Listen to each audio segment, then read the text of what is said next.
Teka, kailan nga bang uwi mo? Sa makalawa. Uuwi rin ako. O di, sige, kung ganun, ako na lang ang pupunta sa taniman. Masyadong posesif sa mga bago niyang anak. Mamalagi siya sa mga pamilya namin. Kaya gusto lang niya na nandito lang.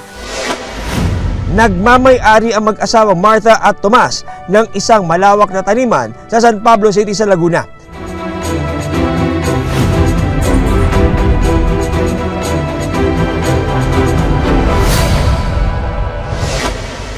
Pupunta na ako sa taniman. Sama ka ba? May trabaho po ako ngayon eh. Ay? Sige. Tapusin mo na lang yan. Tulungan na lang po kita dyan. Ako na lang muna. Sige. Kwento ng anak ng biktima na itinago namin sa pangalang Catherine, 31 taong gulang. Nakasanayan na raw ng kanyang ina na pumunta sa taniman para maglinis, magpakain ng mga alagang aso at mag-ani ng kanilang mga tanim na prutas. Okay nang bahala dito, ha? Ingat, Mi. Sige. Yun nga kasi dati umaga niya ginagawa. Tapos nito lang taon lang talaga naging hapon kasi nga mainit.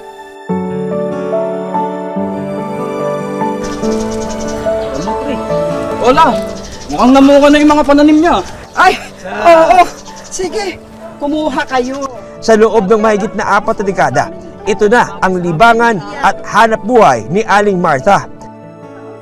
Kwento pa ni Catherine, mapagbigay at palakaibigan ang kanilang ina. Mamerienda nyo. Ay, konti lang to Diba? na. Okay na to. Very kasi siya, approachable at sociable din talaga. Pag may mga nakakasalubong siya, ayun, kinakamusta niya. Tapos pag may nanghihingi, ayun, pinagbibigyan niya talaga. Kwento pa ni Catherine, ipinamimigay ni Aling Martha ang mga inaning prutas. Ayon pa kay Catherine, kasama sa mga nabibigyan ng prutas, ang ilang construction worker na namamasukan sa ginagawang subdivision malapit sa taniman. Salamat, ha? Sige. Salamat.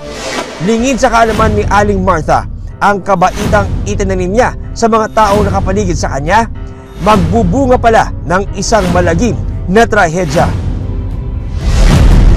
Nung una, naging palaisipan sa mga pulis kung sino ang gumawa ng krimen.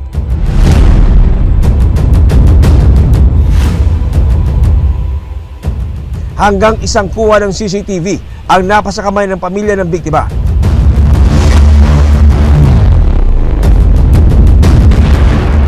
Matukoy kaya ang pagkakakilanlan ng suspect sa pagpatay sa matanda? Samahan ko na po kayo, delikado po mag-isa rito. Ay! Bitawan mo nga ako! Ano ba? Nakakabastos ka na!